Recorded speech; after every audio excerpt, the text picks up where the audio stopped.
I had this in several videos, and then I started filming on the floor again because I don't know why I didn't like this. It was kind of like not zoomed out enough, if that makes sense, because my bed is right here. But I thought, why not continue doing live streams with icon background? Way better than a white wall. So if you did not know, my live stream schedule is every Saturday night from 8 to 10 Eastern, 5 to 7 Pacific, and I upload videos every single Wednesday morning at 11 a.m. I also have been posting on TikTok a lot, which is so much fun. I was always like, oh, that's for Gen Z. I'm a millennial, but I'm 2 years away from being Gen Z. So I should have gotten on it a lot earlier, but I feel like the trends that are popular right now, I just like super vibe with. What I feel like I can convert into Catholicism. Oh my goodness, guys. I don't know if I'm gonna be able to do this. Oh, no. Oh, that's so annoying. I started doing it from the opposite side, so it's gonna look up like I'm not making eye contact with the camera. That's so annoying.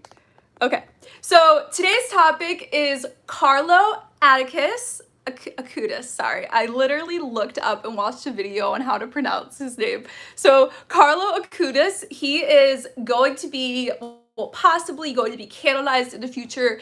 In this video, I'm going to talk a little bit about the canonization process in the Catholicism. It's very complicated. There's so many things involved. So he has not been officially canonized yet, but there are several steps towards canonization that have been going on for years and years. The reason this is becoming relevant again, a year ago, everyone started talking about him and a lot of things having to do with his life. But this year, a few weeks ago, a stained glass in Malfetta, Italy was made for him. And apparently this is the first stained glass in the Catholic world made for him. So yes, we're allowed to pray to saints and make art for them before they're officially canonized. So a lot of people thought it was really funny because he's wearing like tennis shoes, like athletic shoes. It kind of looks like he's on a run or something. And a lot of people thought it wasn't like reverent enough because like these are the icons, and you know, other stained glass we're used to seeing is kind of like ancient, not ancient, but you know, essence from centuries ago. And so I think a lot of people were confused why it looks so modern, but I think it totally makes sense. Like Catholic art should be constantly changing, and that's how the church has always been. So I want to talk about his life a little bit. So I am so excited because he was born in 1991. I was born in 1994. So I'm 3 years younger than him. My sister is 1 year younger than him. My fiance is 6 months older than him. So it's just so cool to think about how we grew up in such a similar world. And thinking about his life, it's really made me realize, this is kind of sad to say, how much we can't relate to other saints. I know on an emotional, intellectual, you know, human level, we all go through similar experiences regardless of which time in history you lived. And so we can totally feel understood by someone in the Old Testament and someone in the 2nd century, in the Middle Ages. We have such similar life experience. But hearing about his life and learning about him, I was just like, wow. Someone who is probably going to be canonized soon, who's in heaven praying for us, grew up in the same world with the same technology and trends, and the way Catholicism is post-Vatican II. It's just so cool to think about. And I was just thinking back on all the other saints I pray to, and I was like, wow, I really can't relate to them that much. So he was born in May 3rd, 1991 in London, but is Italian. He died in 2006 of leukemia at 15, October 12th, 2006. And I'm going to talk a little bit about his mom in this video, but obviously if you have a child die as a teenager, that's super traumatic. And his mom said that the way that he led her back to the Catholic faith prepared her emotionally for him to die so young, which I think is so powerful, because a lot of times I think in the Western world, in, you know, postmodern culture, we see death and suffering as something so horribly against God. And obviously God does not intend for suffering at all. But in Catholicism, we have a really beautiful view of how God redeems everything. And so it's so cool how she says that even with him dying, God, through her son, prepared her to not be like completely devastated by it. Although, of course, it's always horrible when someone dies. So he totally led her back to the faith. His family was very not practicing Catholic. And once he had his first communion and received the Eucharist, he got like obsessed with Catholicism and wanted to go to Mass every single day, even when they were traveling in different places. And his mom, he like dragged his mom basically to Mass, and that's why she got back into the faith. So as a child, a young child, he drew his family back to the church, which is so cool. So he loved the Eucharist. He was obsessed with the Eucharist, which explains why you want to go to Mass every day. And his claim to fame is creating his website with Eucharistic miracles. And a lot of us, when we hear about web design, we think of, WordPress. There's so many softwares you can do. Like, I built a website. I know nothing about coding. I Googled a few coding things for different text. You know what I mean? Like, it's pretty easy. Anyone can build a website if you put, a little time into it. But when he was building his website, he started at age 11 and then finished it in 2005 when he was 14. So 2004, 3, 2, he's creating his own website as not even, a teenager, adolescence, back in the early 2000s. And back then it's you had to know programming and web design and all these skills. So the fact that he's so young and doing all of that for God is really, really incredible. I think we need his intercession in the American church so much because they've done a lot of surveys and 2/3 of Catholics do not believe in the real presence of the Eucharist.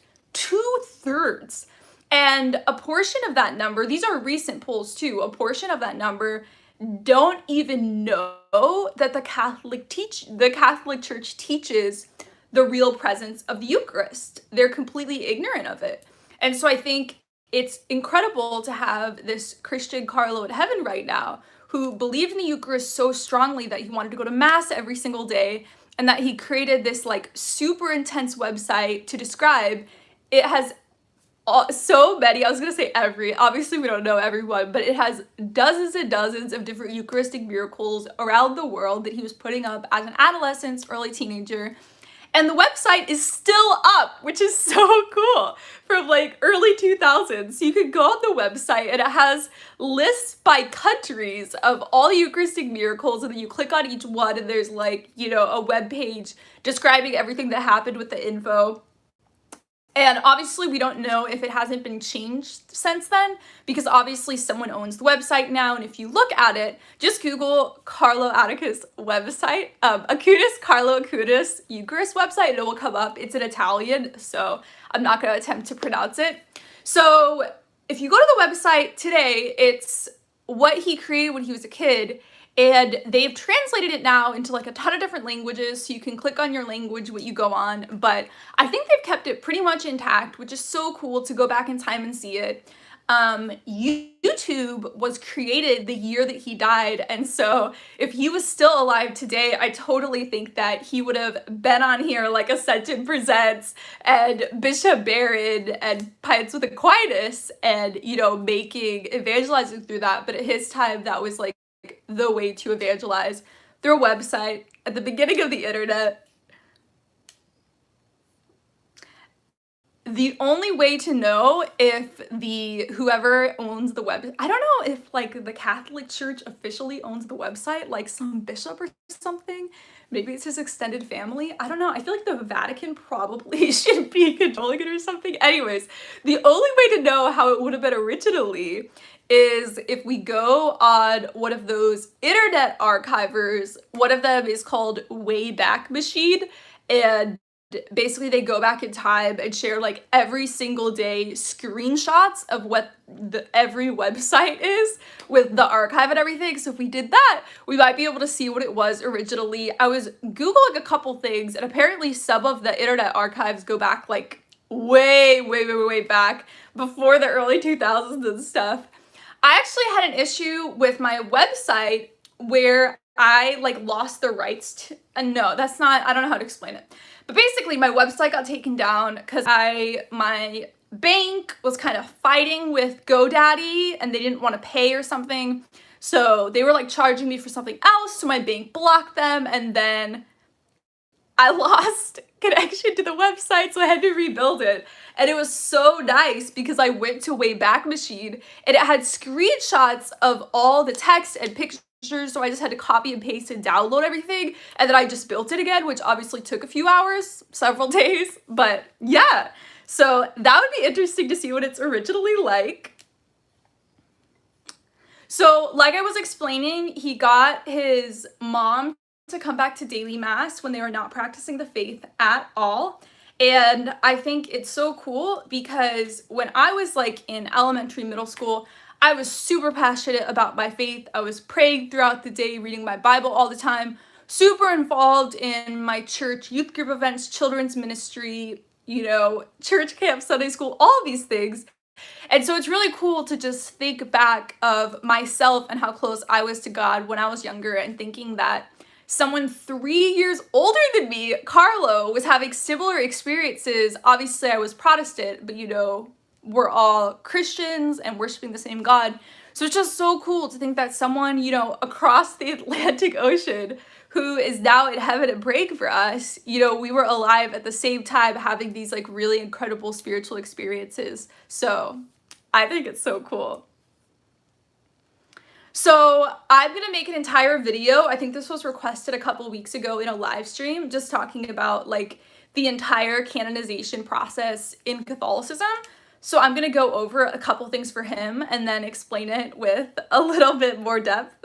So in 2013, he received a title called Servant of God, and pretty much after he died, there was like this immediate effort to get him officially canonized in the church, because when someone dies, obviously like their family and friends who are Catholic, if this person was super devout Catholic, obviously you pray for their soul, you know, they could be in purgatory, but obviously as well, you know, you pray for their intercession from heaven. If there's someone who really was practicing Catholic, participating in the sacraments, going to regular confession, like we can have confidence in the sacraments that will lead us to heaven.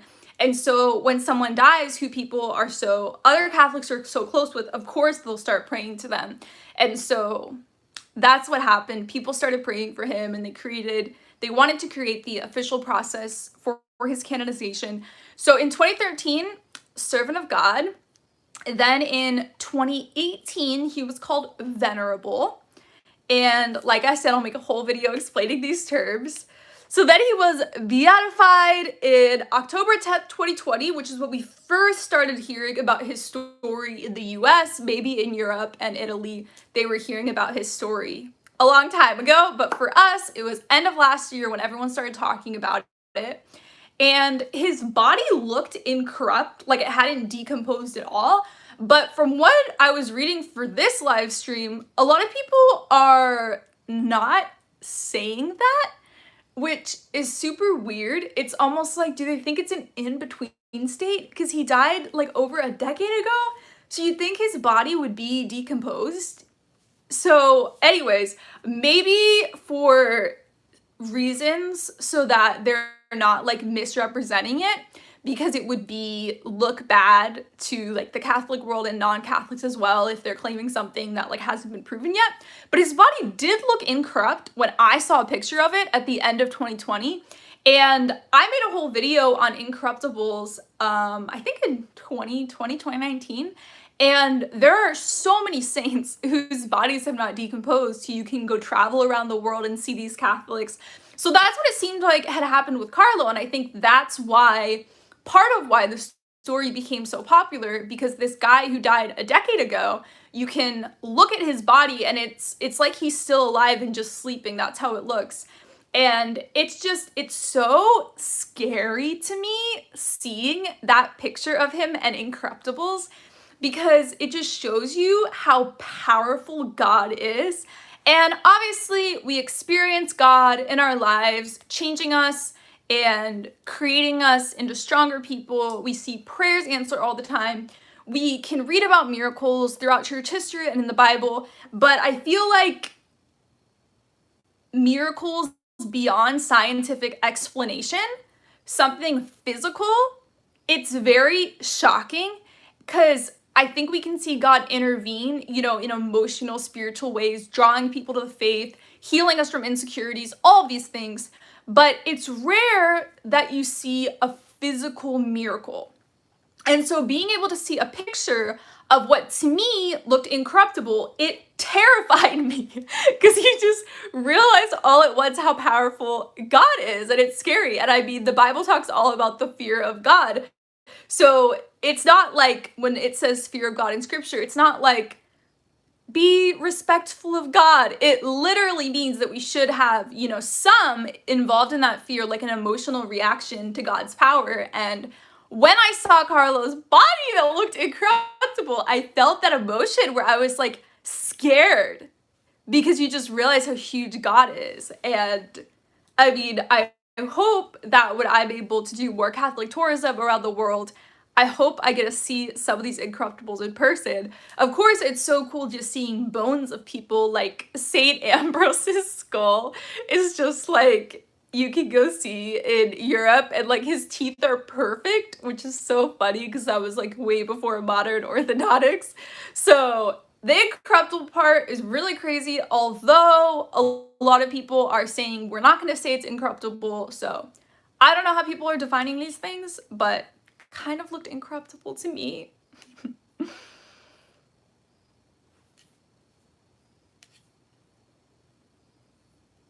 So, Servant of God 2013, Venerable 2018, Beatified 2020, and the campaign for the beatification was in 2013 is when it got really, really big.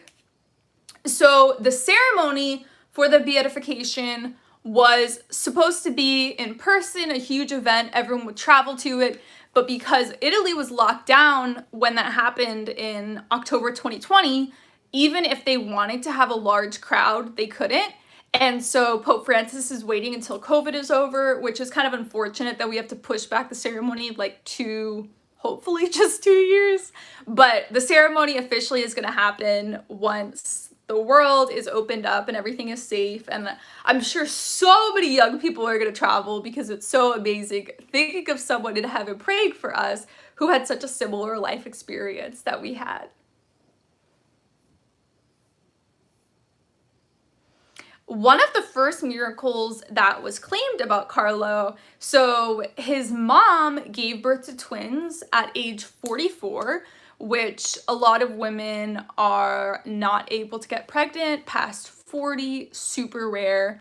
And they were born on the exact same day when Carlo died. So that's just one of those miraculous.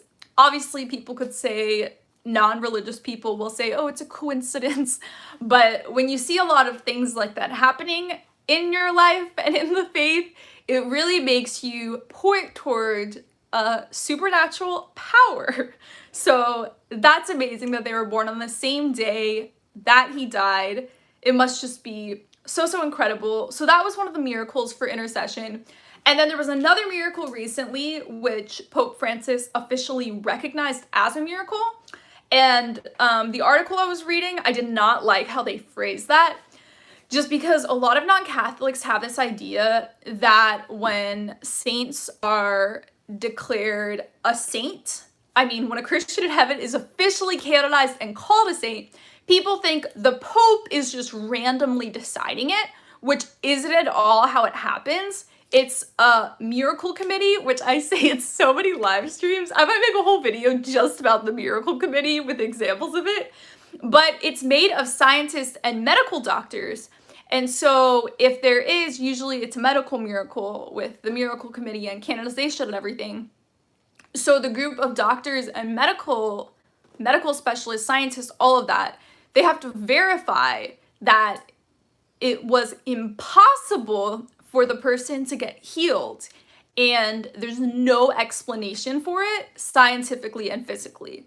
So when it says the Pope verifies the miracle, it's like there's the whole miracle committee, and Pope Francis is listening to the scientific evidence from the specialists, and then he acknowledges it. So it's not at all like the Pope is just like, this person is in heaven. There's like a whole team of people who works on it, which I think is really, really cool, because we should just not be making like tons of claims about people in heaven and medical miracles, because, you know, if later on it becomes like scientifically disproven, it makes the church look horrible and ruins our reputation. So I think it's really good when people are canonized that we're certain about these things.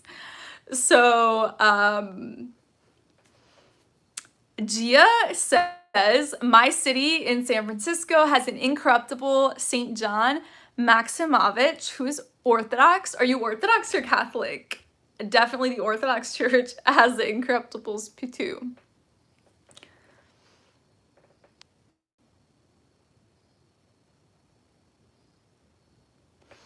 Frank says, Lizzie, I would like to say that I love your insights and your teaching ability for our Catholic faith. I think you should be teaching in an official capacity. I'm a retired Catholic teacher here in Canada. Thank you so much for your service teaching students. I think a lot of professors don't realize how far-reaching and influential they are on people's lives. I think back to teachers, not just in college, but high school as well, who like permanently changed how I see the world. So I think it's incredible. I do have a part-time job where I am a campus minister with a lot of Catholic college students. So I'm somewhat teaching in more of an official capacity, but obviously I don't think I would be put in charge of RCIA. I have given RCIA lectures, but just because I haven't been Catholic long enough and I don't have a degree in theology from a Catholic school, so I definitely wouldn't want to be teaching RCIA like by myself because I'm so new to it. And in RCIA, people ask like all sorts of questions that you have to be prepared to answer. So why did the screen just get really dark? Is everything okay? Huh. That's so weird. Okay, well, I guess I can still read it. Maria says the first miracle happened in my country, Brazil. Yes, so the miracle for Carlo happened in Brazil, which I think is really interesting because you'd think that people in Italy are the ones, and throughout Europe as well, are the ones who know him and are praying for him. So I thought that was super interesting how someone super far away in another country. Oh, it's buffered. Okay, that might explain why. Huh. Yeah, the light just like majorly went down on my phone and I like don't even know how to explain it. Huh.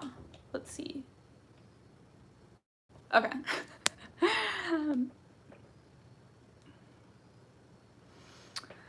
Okay, I'm not going to read Jackie's comment because it's probably a lie. I know you're not intentionally lying, but there's a lot of gossip that goes around the world, so that doesn't need to be read out loud. Travis says, hey, hi. Fatima says, I think Carlo opens up a new way of being a saint. Exactly, because it's like online evangelism is such a new thing in Catholicism, and it's amazing how huge YouTube is, and even Instagram, TikTok, there's so much social media. I'm not gonna say Twitter, because I feel like Twitter, people are very mean and probably is not a capacity for true evangelism and converting people into Catholicism. I mean, maybe, but my experience on it is that the Catholics are like not a good representation of the faith.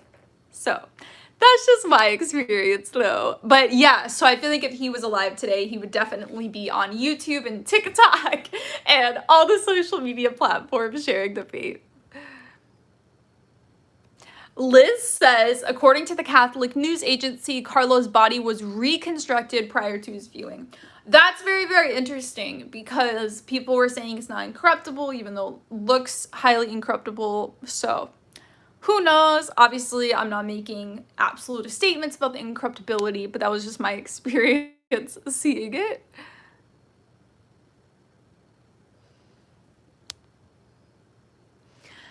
Oh, yeah. So I forgot to mention.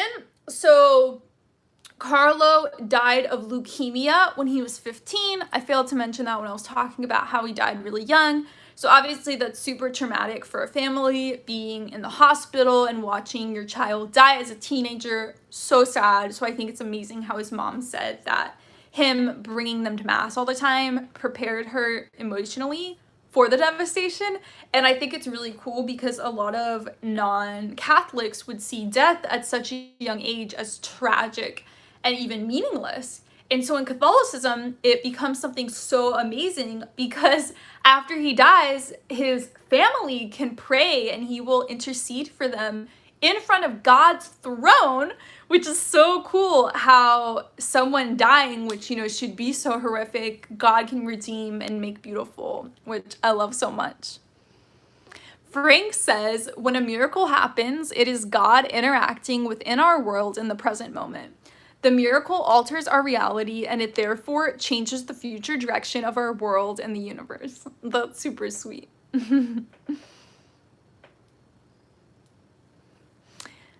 Toma Siram is reacting to Jackie, who is spreading rumors about our Pope, and he said that it's made up, so my intuition was right.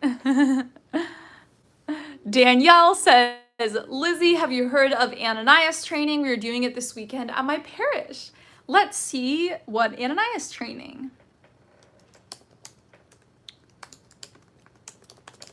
So Ananias was the one who St. Paul went to after he had the road to Damascus experience. He was blinded, and so Ananias healed him, which is so cool. Ananias training is a 17-hour process structured in 5 sessions designed to form parishioners with no previous training in the act of spiritual 17 hours. So I guess that's like 4 or 5 months. Structured in 5 sessions? Okay, I guess that's not 5 months. Let's see. So that's 3 hours a session. Okay, that's not that bad.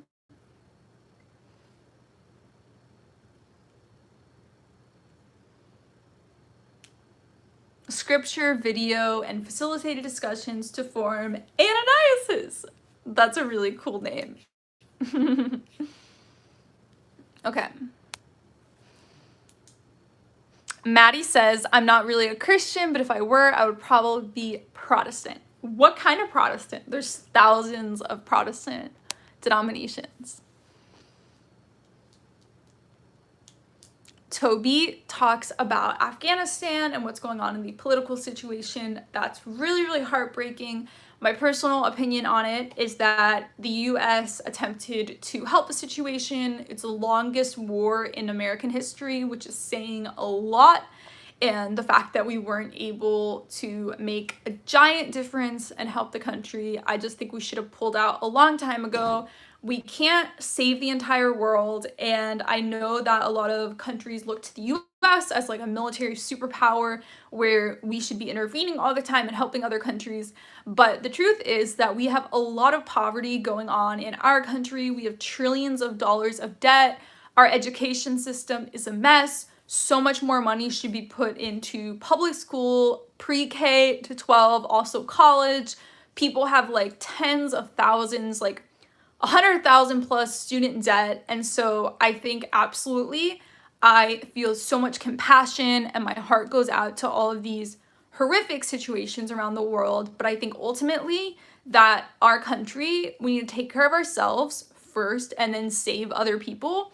And this is how it is with humans as well. I think it's a very natural instinct where when we see someone else hurting, our compassion opens up so strongly and we're willing to like sacrifice our health to help other people. I know I've been like that so much throughout my life. And I really had to learn that if you don't love yourself and nourish and cherish yourself first, you're not going to be as effective at helping other people. And so I honestly believe that with our military presence, that we primarily should worry about our own country.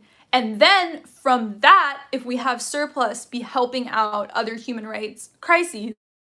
But I know that sounds really bad, but I think that if you wouldn't call a person selfish for prioritizing their health before helping other people, I don't think you should be calling a country selfish for primarily wanting to heal our own nation and then go out and help other people. So I think that there's so many other countries that can help out. I think the UN should get together, and if we are going to intervene, everyone should equally send in soldiers. It shouldn't be only our country. So I think it's heartbreaking. We've tried for so long to heal the situation there. And a lot of our interventions in different countries, I disagree with. I think a lot of times the US makes situations so much worse. And looking at our history of imperialism, it's very surprising to me that there's still so many Americans and people around the world who think it's a good thing when we're always intervening in other countries. It's like most of the time we make it even worse. Like, look what happened in Iraq with ISIS. So I wish it had ended years and years and years ago. We tried for so long, and it's really, really sad because whenever we voice that as Americans that we feel like we should leave, people say we're enabling horror to happen and enabling terrorism and all these horrible things. And it's like, you know, there's so much evil going on in the world. And since I have bipolar disorder, I have a super heightened empathy. And so I'm always super empathetic towards all these human rights issues. And it's so many countries have issues. Like, one of the things I researched a lot in high school and college was modern day slavery. There's slavery in so many countries around the world, totally horrific. And you can donate countless amounts of money of your income to so many nonprofits to help poverty and slavery and war efforts and all these things. And ultimately, like, as individuals and as a country, we can't save every single situation. So I don't know what your guys' thoughts are about that, but I really think through just studying US history that we mess up other countries all the time. It's like trying to apply our own culture and attitudes towards politics to a totally different country is very ignorant. You can't just transplant our government and expect it to vibe well with a totally different culture. So I don't understand why people want even more US military intervention.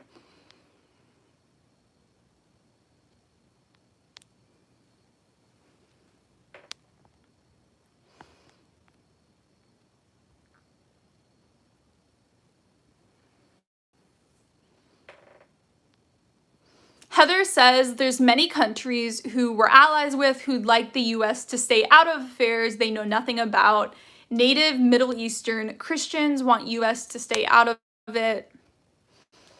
Shaya says the US wants China, Russia, and Iran to deal with Afghanistan. This pullout is about provoking the USA's rivals. Not sure about that. Chanel, the way we left was what's bad. We should have made sure that all of our people and equipment made it out first.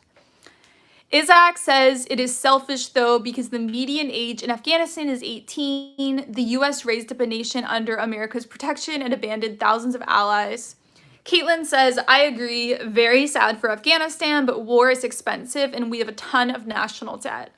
Exactly. I've been worried about the national debt since like early high school. I remember there's this website where you could see in real time the national debt. And what was interesting is that the personal debt is about as much higher than our national debt. And so it's very interesting how the culture of individual Americans is also the way our government is working. I think that's very interesting.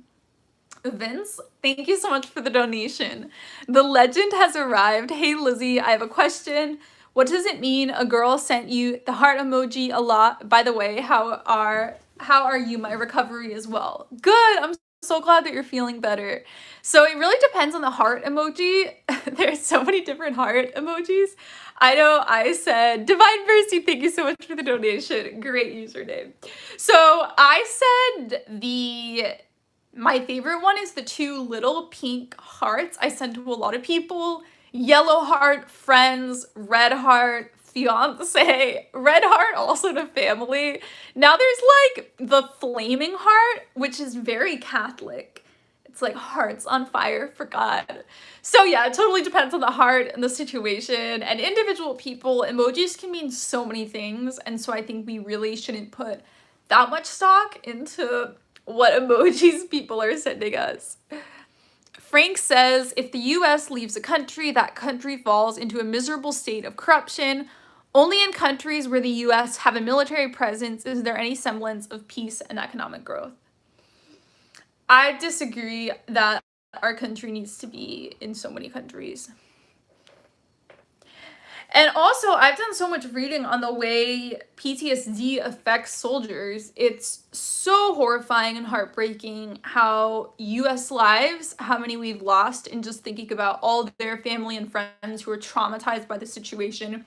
But even the soldiers who make it out alive, they just have such horrific symptoms of depression and anxiety and panic attacks, suicidal ideation.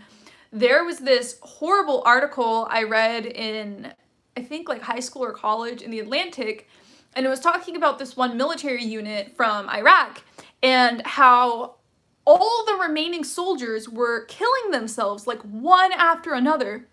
And it was interviewing this one soldier who was like one of the only ones alive, and he kept calling and like keeping up with one of the other soldiers, and he said like he saved his life because he was about to kill himself like right when he called. And so people just like are not taking it seriously how much veterans are affected by it. And the Republican Party constantly has this stance of wanting to help veterans, which is really beautiful, but I wonder how much of that actually goes into helping veterans. Obviously, there's been a lot of controversy over it. One of my friends at my parish really disagreed with, at the beginning of Trump being president, how he was affecting her veterans hospital that she worked at. It was some really bad policy changes. So anyways, I don't know if I've talked about this on YouTube yet, but there's currently a veteran affairs bill that a Republican is presenting in Congress. And it is for marijuana to be legalized in the entire country because medicinal marijuana has been known to really help PTSD symptoms. And because marijuana is illegal as a whole in the country, doctors are not allowed to prescribe it. And so when someone with horrific PTSD is going to a psychiatrist at the Veteran Affairs Hospital, they can't be given medicinal marijuana. They can only do different antidepressants and therapy techniques. But I mean, I was reading one article and one of the soldiers was saying that he hated the therapy, like talking through it just brought back so many flashbacks and made the PTSD so much worse. And so it's like we have to be treating them in some other way. And for a lot of people, medicinal marijuana works really, really well. So I hope it gets legalized, not only for people with PTSD, but also, you know, so many people are in jail for smoking marijuana, which is super tragic. And so I hope everyone's able to get out of jail as well. So a lot of people will be positively affected by the legislation. I think it's really good because a lot of conservatives tend to be against legalization of marijuana. And so the fact that it's being presented by a Republican and the primary reason is to help veterans, I think is really a good way to get bipartisan support. So we'll see what happens with that. Liz says yes about the PTSD. When my grandfather came back from Vietnam, he was out at a restaurant and heard a car backfire, so he hid under the table for an hour with his head covered. Oh my goodness. That's so sad. I barely understand how PTSD affects people because I hear from people in a lot of other situations, but I personally don't know any veterans, and so I've never heard or talked to them. And I mean, even if you did know a veteran, you probably would not want to talk to them about their experience, only, you know, if it's like a close family member or a best friend.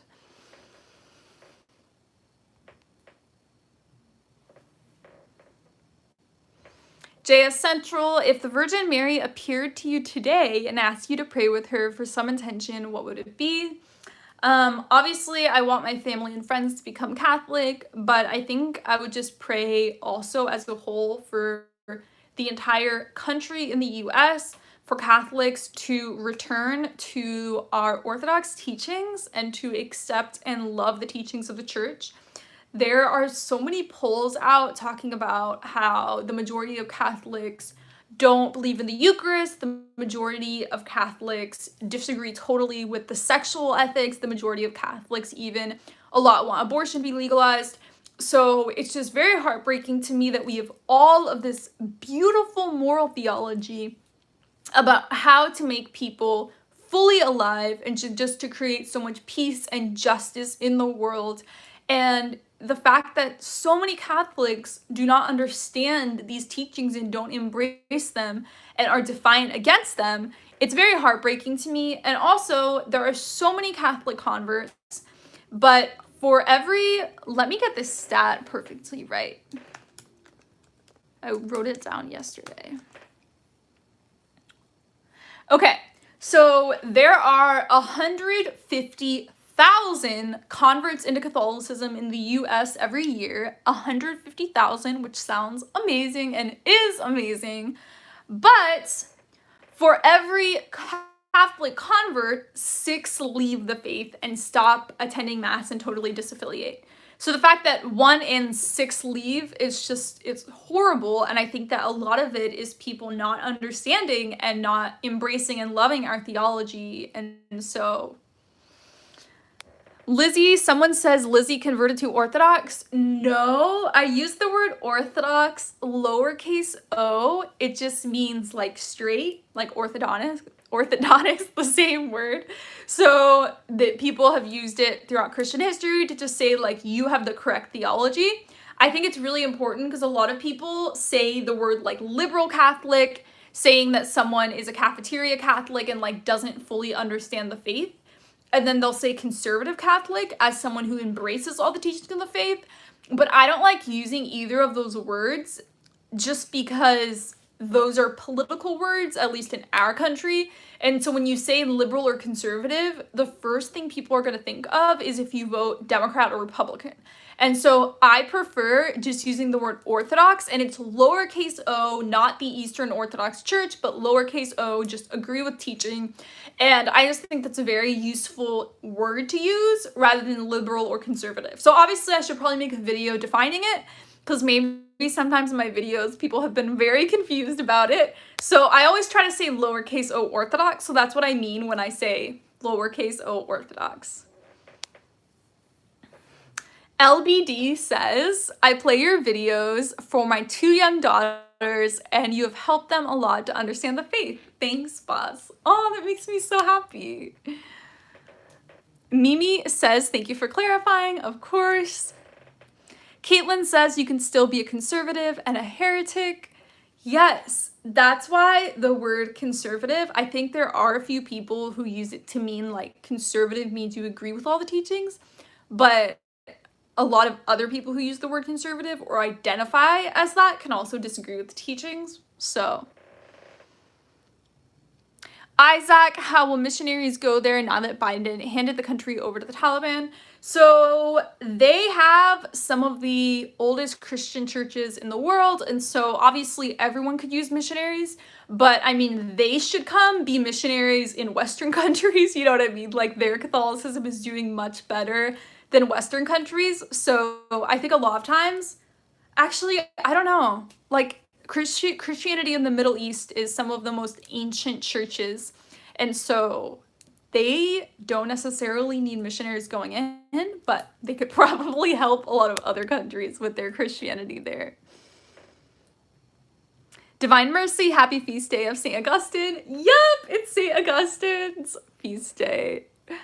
Love him. I pray to him a lot because he's my fiance's patron saint.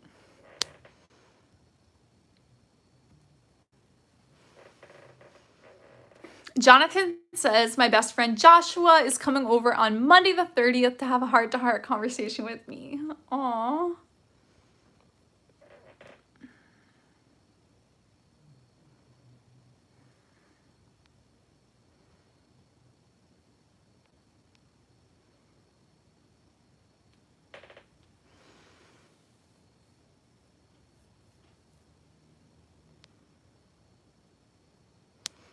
I'm reading some of people's comments about politics. I like reading them before saying them out loud just for the people watching after. Divine Mercy says, my dad started drinking hard after Vietnam. Yes, that is very common as well, and that's why it's so important. Like, I say so many videos to go on psychiatric medication because it's a lot more effective at treating. A lot of people abuse hard drugs and alcohol. And something that one of my psychiatrists said that has always stuck with me, she said that cocaine is an amazing antidepressant. And she said that alcohol is an amazing antipsychotic because they work immediately and they eliminate symptoms. And so it's a lot harder going on medications. You have to wait like months for them to work. And then a lot of times you'll go on one for 2 months. That's not effective. Go off for a month, go on another one, add another one. It can take like a year and a half to get to the right dosage. And so I think it's so easy for people to resort to hard drugs and alcohol because it immediately gets rid of the symptoms. So, and a lot of people cannot access psychiatric medication. Actually, under Obama's presidency with the Patient Protection and Affordable Care Act, they made mental health has to be the same amount as physical health because the brain is a physical organ. Why was that not already a policy in health insurance? But it wasn't. So I really hope that more people will be able to access, especially veterans who have really horrific PTSD. LBD says, how are you, Lizzie? You seem happy. Yes, I'm doing really, really good. I have been so much more creative and passionate about content the past couple of weeks. I just have my schedule going on with when I'm producing things, and it honestly is helping me so much to stay focused and be productive. So I'm very ahead on YouTube as well, which is super cool. Keith says, Lizzie, what is for dinner? I had already ate before the live stream. I had takeout from a Chinese restaurant. So I had rice, tofu, vegetables. It was like carrot, broccoli, corn, those like watercress things. And those might have been the only vegetables. Mushrooms too, so good. And then I had vegetable spring rolls, which you have to make sure don't have egg in them, but a lot of them are vegan. So Asian restaurants have so much vegan food. It's so easy to be vegan there. LBD says your TikTok is too fast for my girls to read. So if you tap the screen, it pauses it and you can read all the text. And if you're watching it on Instagram, you just put your thumb or any finger on the screen, hold it, and then you'll be able to read it. So on TikTok, just tap, pause. On Instagram, put your finger on and hold, and you can read the text. Yeah, I think a lot of people don't know that. I actually didn't know that. I didn't have TikTok for a long time, but people would be posting reels on Instagram. And I was like, how do I read it? Because everyone has like so much text on it. And so that's how you have to pause the screen. Fatima says, TikTok doesn't keep my likes in your videos. Interesting. It keeps deleting it. Huh. I mean, YouTube is the platform that has all the glitches where it unsubscribes people and unnotifies people and everything. So that's bad that that's a problem in another app too. Sarah says, praying for the Deep South for their safety with the hurricane coming. Absolutely. Natural disasters are getting out of control and it's so heartbreaking. I was talking about this on Instagram, but I was talking to my fiance a few weeks ago about all the natural disasters. This was like before the current hurricane, but it was like all the fires in California and tornadoes, earthquakes, everything going on in the world. And we were saying like, when he finishes his grad program, we want to move to a state that doesn't have natural disasters. And it's like we have the luxury of living in whatever state we want. A lot of people in countries that are not as big as the US, they can't just like leave their country, whereas here our country is gigantic, so you can move to a different region. But a lot of people don't have that choice. And I mean, it's really heartbreaking. Island countries are going to go underwater with where we're at right now. So that's a huge reason to eat less meat. It really helps with reversing global warming. Also, I'm becoming very much into sustainability. So I'm trying to live like a zero waste life. So some examples of things: stop using toothpaste rolls, just use like toothpaste tablets. Buy like shampoo and conditioner bars from Lush that do not have any packaging. So a lot of like getting rid of plastic waste, different toothbrushes, not getting bags at grocery store. There's so many things involved. Also, not buying new clothes. Buying used clothes is really important because it takes so much water to create cotton. And I was actually reading an article 2 days ago, and it was talking about how ditching plastic and paper bags, obviously everyone's doing it for the environment, but they said a cotton bag, the same amount of water you used to create, you'd have to use your cotton bag every day for 70 years. And the article could be wrong. I didn't read a lot of other articles about the topic, but that was just like my initial article that I read. And obviously we need to start making reusable bags from something other than cotton then. But yeah, I mean, I feel like sustainability and really caring about global warming is kind of a new thing within the past few years, that like we're getting rid of plastic straws and plastic bags. Like, it's a relatively new thing. So I'm sure as more and more Americans get on board, and of course other countries too, I think we're gonna have better solutions to fix the problems. So I hope people keep doing more and more research, and we all try to do our best to reverse global warming. Totally possible. The biggest thing is for people to eat less meat. Because factory farms, which is 99% of meat in the US, is the #1 cause of global warming, which is a future video. Fatima says, choose Texas for living so I can visit you and get to know you easier. Yeah, Texas had all the problems with their pipes where like people died because it was so cold and the heat wasn't working. They didn't have water and everything. So they're off the US grid for that. Who knows why they wanted to go off the grid, but that's terrifying.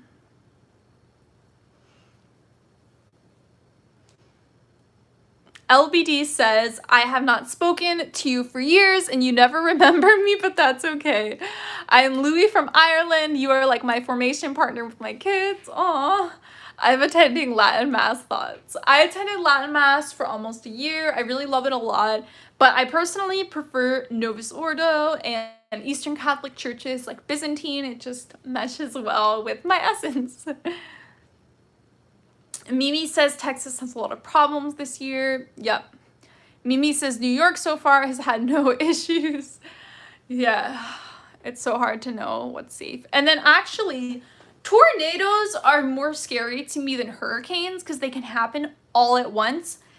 And besides like going into the basement, there's nothing you can do to protect your house. So in the case of hurricanes, I lived in Florida when I was in high school. My parents still live there. And the houses are made to be hurricane proof. So there's something called a hip roof. And you know, most houses have roofs like this. Hip roofs, it's like a square and then it's like this.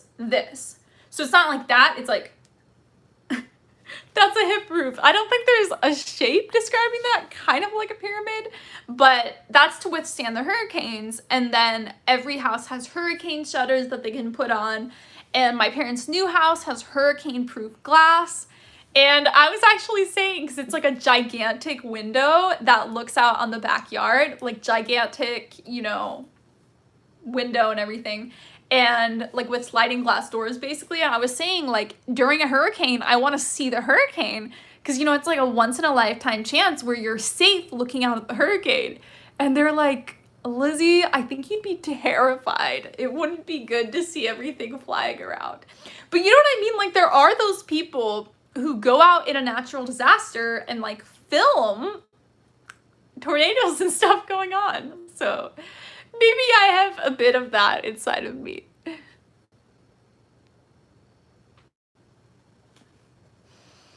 Patrick says, have you read Pope Francis's encyclical Laudato Si? It's basically concerning about environmental issues. Yes, I haven't read it totally, but I did make a video about popes and environmentalism and veganism, just because the factory farms are the #1 cause of global warming. So I was talking about how, from a Catholic perspective, with Pope Benedict and Pope Francis especially, there's this really huge motivation to protect the environment and to reverse global warming, and so eating less meat is a huge part of it. So I think there's totally a Catholic theological basis for more of us cutting back on meat.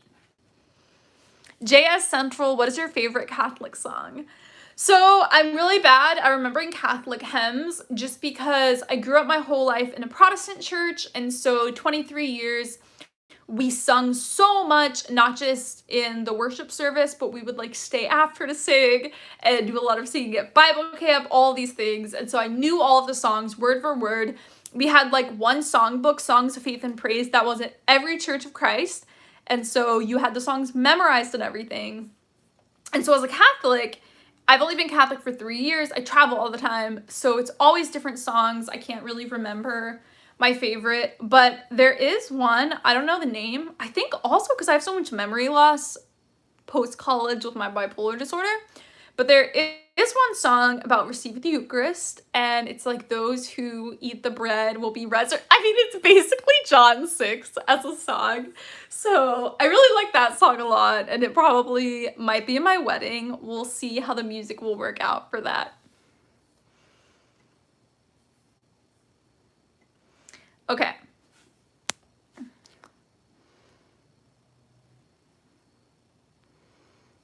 Sarah said, isn't John Paul II being pushed as the next doctor of the church? I don't know.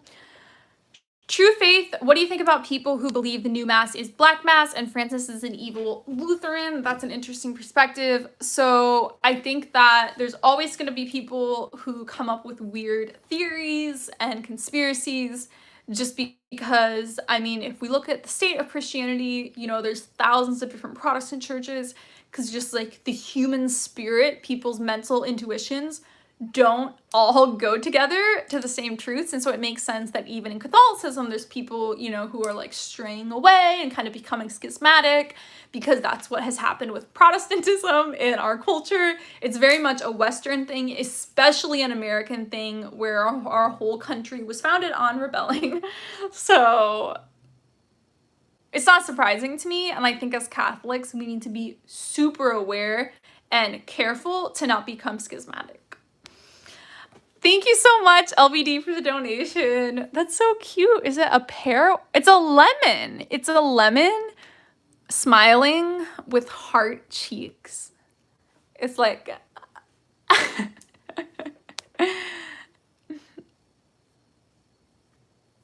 Mimi says that's a bit sad as someone coming in. There's a billion Catholics in the world, so there's people all over the place, you know? Like, it shouldn't be sad to you. What I've shared so much with all the chaos and drama going on in the Catholic Church, it's really important to just focus on yourself, your parish, your priest, any friends and family who are Catholic. Just focus on them and their faith and your faith, and you're going to be very happy. But if you focus on news all over the world about Catholics, there's gonna be weird stories, and there's going to be really sad stories, and there's going to be stats that are very defeating. And so it's really important to just focus on your circle of people. And this isn't just having to do with Catholicism, but I mean news all over the world. Like one of homily like 2 Sundays ago, my priest was talking about how when he was a kid, if there was something happening, like he lived on the East Coast, if something happened in California, they'd hear about it 3 days later, and it would be like a small article on the second page. And he was sharing how now, not just our country, but all over the world, anytime there's a tragedy, everyone knows about it. And we hear so many details about it. We see pictures of the people who died. We see videos of the situation. And we haven't evolved as enough as humans to be able to process it. We're ingrained to care about our village, and that's it. We're not prepared to care about the entire world, and so our empathy just can't handle it. And so when it comes to news all around the world, when it comes to Catholicism and the issues, dramas going on, just focus on your family and your friends, your priest, yourself. You can't let yourself be affected by everything happening in the world.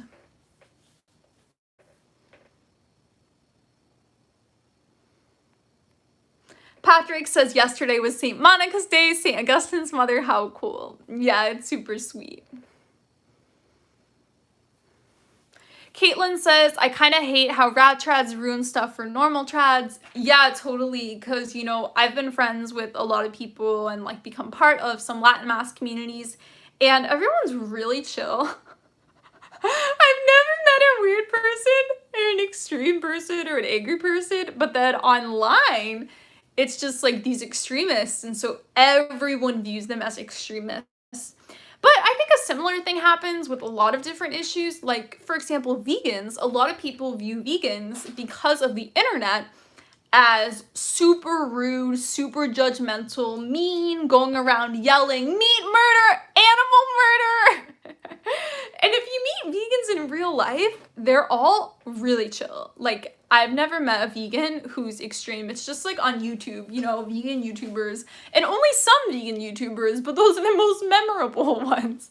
So yeah, I think it's not just with Latin Mass Catholics, it's not just with veganism. The internet just breeds extremists because that gets more views. And so people even have a reason and a motivation to be extreme because it will get them more views. This one political commentator, YouTuber I watch, she was saying that through her YouTube career, she's met a lot of different other commentators in politics, not just on YouTube, but like news media as well. And she said it's been very sad to her because people have literally told her that the views they're arguing for and espousing, they personally disagree with, but are only sharing them for work. And so people who don't even believe in things, they just want drama and they want clicks and views. And I mean, I understand why people are like that, because if this is your income, if the internet is your income, no wonder you're gonna do clickbait videos. You're trying to make enough money to get by and to survive. And so obviously on Twitter, people aren't necessarily a lot of people, but there are like the big Catholic trad influencers who, you know, are getting views and stuff. So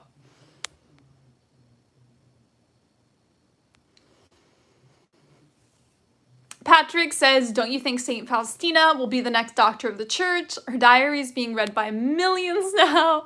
I have not read her diary yet, so I don't know how much it contributed theologically, but we'll see. If you want her to become a doctor of the church, keep praying for it. Maddie says, what is something you like about Protestantism? So there are thousands of Protestant churches, thousands of denominations, millions of Protestants. So anytime I talk about it, I try to be very specific and say my experience in Protestantism, because there's every experience ever will be in Protestantism. So I grew up in Churches of Christ, which is from the Stone Campbell movement, American Restoration movement, which was then segmented off into Stone Campbell movement, 19th century US, and we have this absolute love and passion for singing. We actually do a cappella singing. I keep saying we. I do this all the time. I keep saying like we, even though I'm not part of it anymore, because it was like 23 years, like my entire life, you know?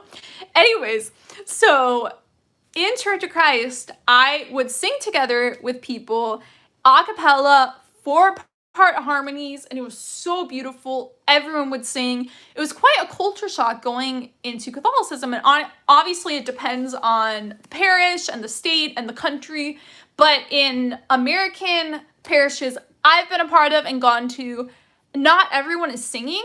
There are some people singing, but it's not like you hear everyone powerfully singing. Except I went to the Bahamas this year in July, and everyone was singing at the cathedral I went through. It was exactly like my experience in Protestantism, where everyone was singing.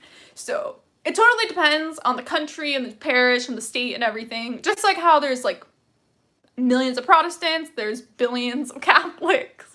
So you'll have experiences all over the place. But my experience in Protestantism, Church of Christ, my denomination, has one of the highest attendance rates in the country for any Protestant churches. So people were super involved. We had church on Wednesday night, Sunday morning, Sunday night. On Sunday, we'd come an hour early for Bible class, and we had youth group events, Bible camp every summer, youth group lock-ins, just so many activities, VBS, and everyone was super close to each other, super devout about the faith. In Catholicism, there's a lot of people who are like culturally Catholic, so they'll have grown up Catholic and then they like disaffiliate, but they still call themselves Catholic and they'll still like come to Mass on Easter and Christmas. So in Church of Christ, everyone is involved. There's not people who are like Church of Christ and then like don't care as adults and disaffiliate. They'll just like convert into another Protestant denomination and then become passionate about that, or become atheist. Who knows? I haven't looked at all the stats of Church of Christ with millennials and Gen Z. But in Catholicism, there's people who will like still consider themselves Catholic, but not participate in it. So that's really, really sad to me. Okay. Fatima says Catholic Twitter is a different whole world and it isn't pretty. Yeah, I don't like it. Okay. Mimi says Twitter needs to be canceled. Since not going on Twitter regularly, I'm so much happier. I just don't go on. I'm going to start soon doing posts and stuff. So I have an app on my phone where you can like plan the post at a certain time. So eventually I'm going to start doing that. But one step at a time with getting my social media under control. Okay.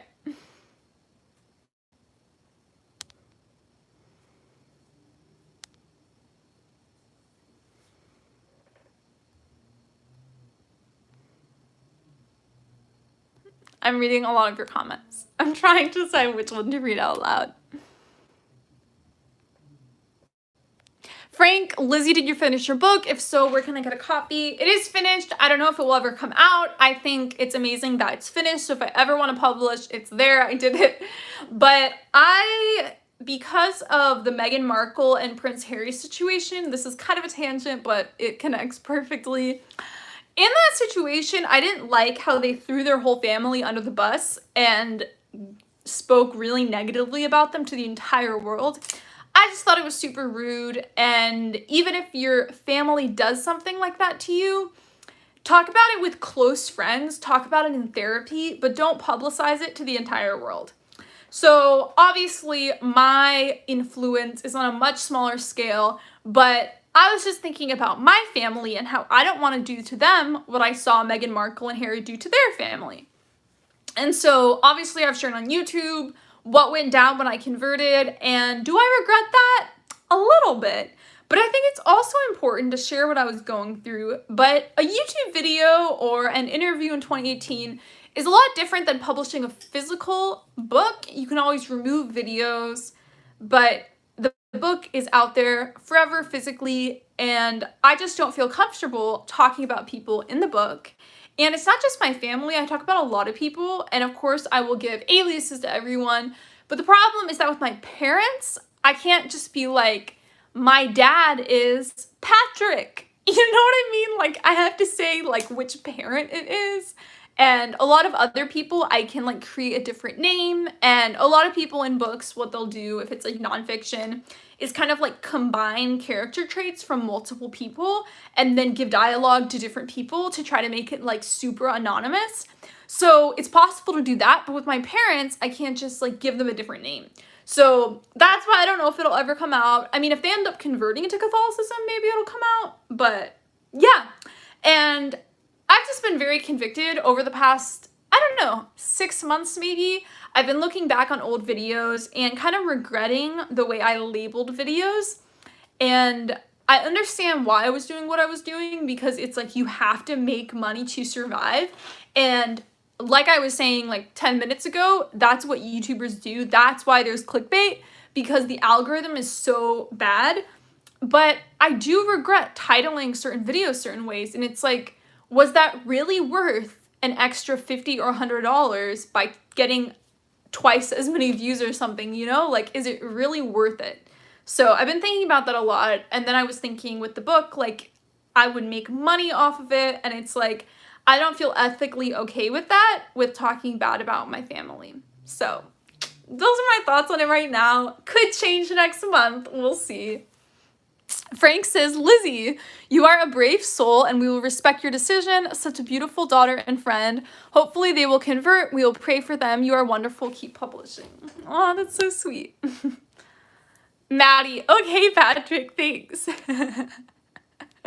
Sarah says, have your parents opened themselves at all to the truth of Catholicism? Are they still strongly Protestant? Obviously, I don't know what's going on in their hearts. We have conversations about it occasionally, but it's not something that we regularly talk about, which makes sense because it's still, you know, a sore topic, as it should be after something so traumatic as someone leaving who's your child from the faith. So yeah, I don't know what's going on in their hearts, but I'll continue to pray. The homily on St. Monica's feast day, which was yesterday, was very beautiful. I think it really helped me out a lot because the priest was talking about how Monica, Fatima says Patrick equals Lizzie's dad. So the homily was about how Monica didn't give up, and I think like for my family and friends, like originally it was like everyday rosary for conversions, and now it's like I've mellowed out a lot and I don't have as much like fervent intensity, and I think it's just because you give up. You don't give up on an intellectual level, but emotionally, you know, you start caring less because you don't see any progress. And Monica didn't give up. She prayed for Augustine's conversion for over a decade, praying every day. And her husband for even longer. Her husband converted basically on his deathbed. And she'd been praying for decades for her husband, over a decade for Augustine. And look who Augustine became. One of the most amazing evangelists, doctors of the church, theologians, philosopher, like one of the most important people for the entire Western world, certainly in Catholicism. And so the fact that she prayed fervently every day and it took over a decade for him to convert, it's just very inspiring. It's like I should do the same thing and not give up on my family and friends like how she gave up on Augustine and her husband. Patrick says, my name is Patrick. Caitlin says, maybe ask your parents how they feel about the book and speak truthfully but positively about them. Yeah, that's definitely an option. That's what some of my friends have advised me to do, to share with them. And of course, like if I publish anything, I'm gonna share it with everyone in my life who's in the book, even if they have an alias and, you know, no one will know who it is.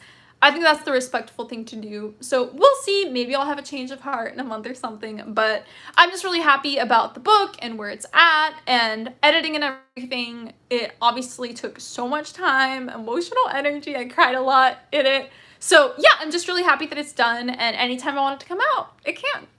And I'll definitely share when it's out.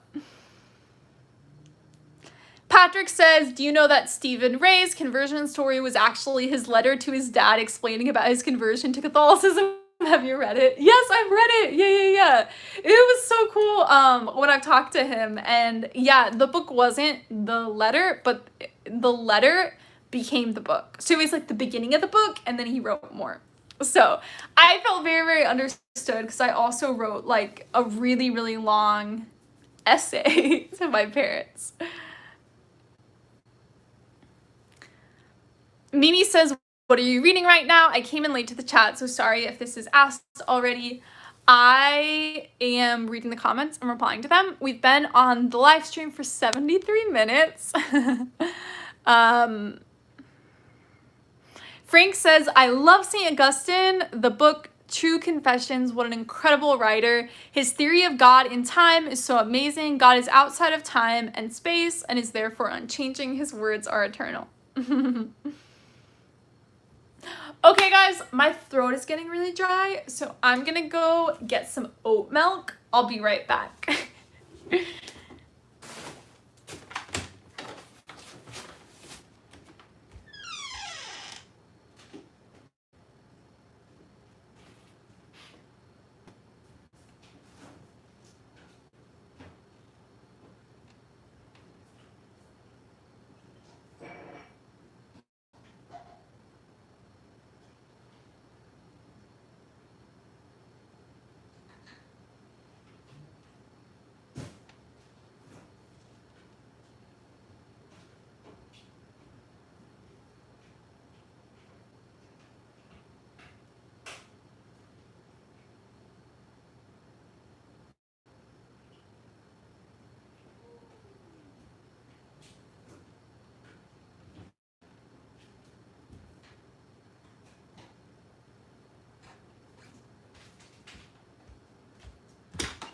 Okay guys, I'm back. Sorry about that.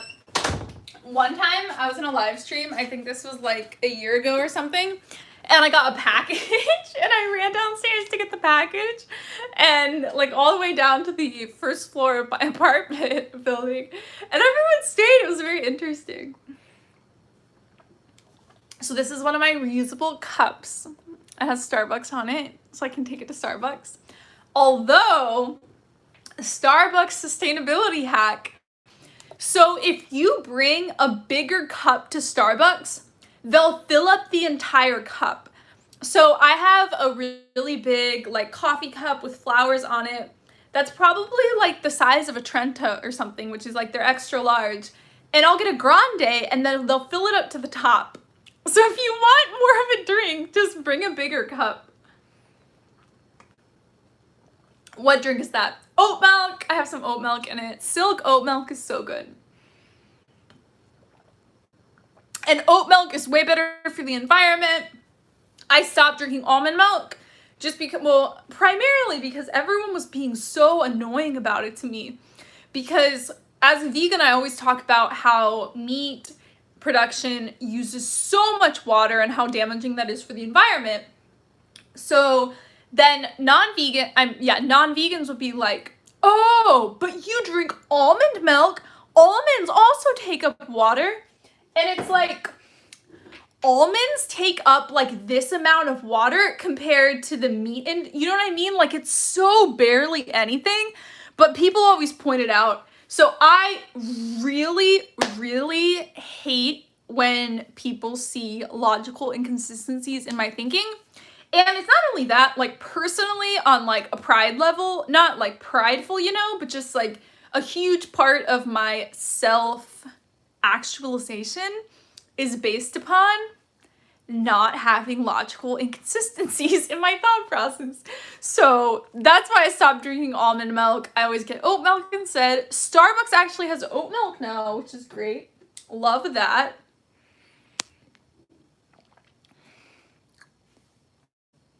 Jacob said, aren't the almond farms in California also killing off bees due to issues with pollination? I don't know.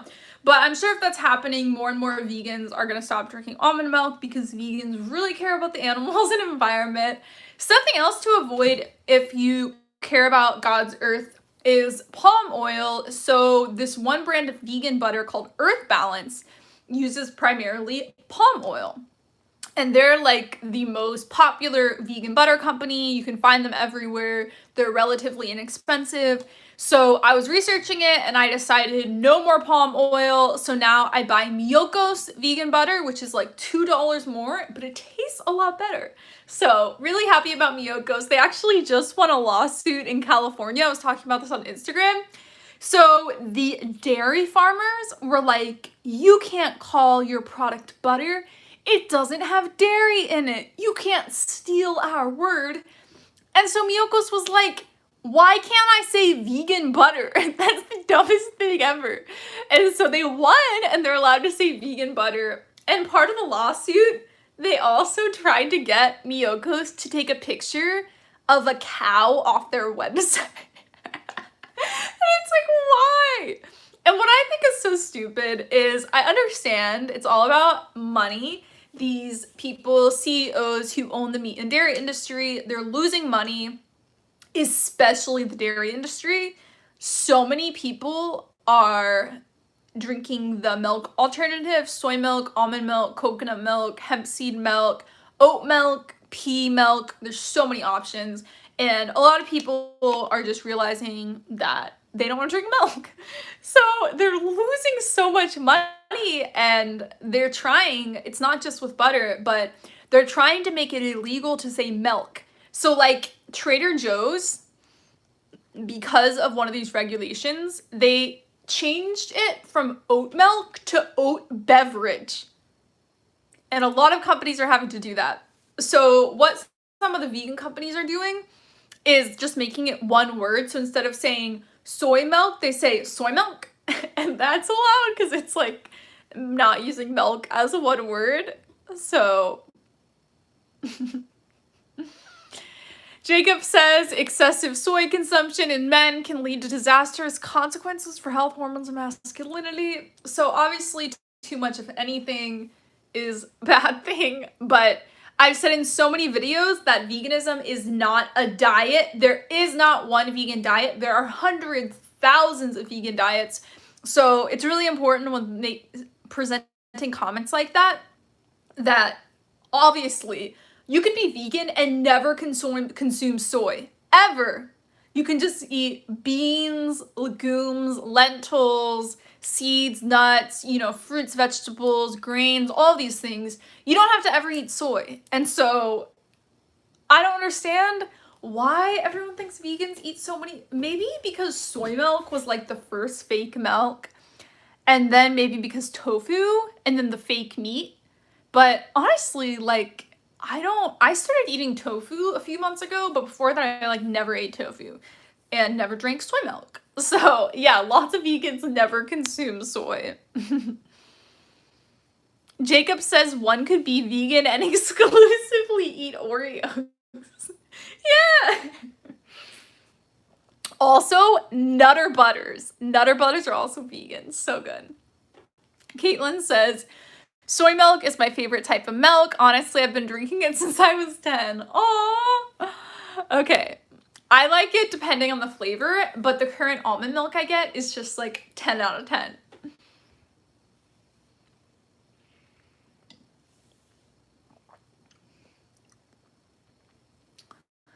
Jonathan says the killing off of bees, something, something, something, caused by so many different factors, from pollination to sonic waves. Interesting.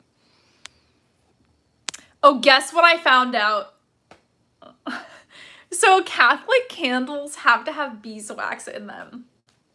Like at Mass, they have to. So they have to have like at least, oh, I'm saying this wrong. Anyway, so there's a minimum amount that it has to be, and most candles are like at the minimum amount. So they're trying to not hurt bees as much as possible. I don't know if that's why they do it, but they have like the minimum amount of beeswax required by the church, which is so cool. But I was really, really sad because obviously as a vegan, you don't want to hurt bees. And I actually realized a lot of my prayer candles have beeswax in them probably. I never ever thought about it. So I have like paused on buying prayer candles. I'm kind of deciding about it. I probably will keep buying them. But one of the things that's kind of analogous is that in the early church, in some rites, I almost said denominations, some churches, definitely no denominations at the time, some parishes in some dioceses, part of the baptism rite was drinking milk and honey at your baptism. And so I was thinking, like, if that was today, I would do it, even though it broke veganism, because it was like part of Catholicism. So prayer candles is an interesting thing because yes, there has to be the beeswax prayer candles at Mass, but what about for my own personal devotion? So I don't know. Hopefully there's like vegan prayer candles out there.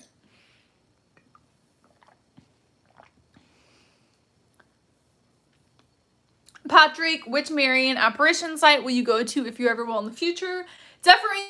Definitely Guadalupe. That's the only one I really want to see. Obviously, all the other apparitions are amazing, but Guadalupe was such an amazing thing because a lot of the conquistadors and missionaries and everything in the Americas was very oppressive, and there were a lot of forced conversions and a lot of like erasing the Native Americans' cultures, which is so bad. And like looking back at the history, a lot of us are super ashamed of what happened.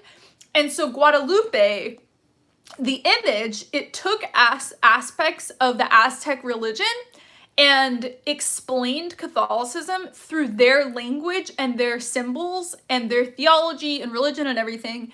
And I just think it's so cool because the ultimate Christian missionary work is that you see God in their culture and you're not trying to change the culture. You're just trying to share the faith.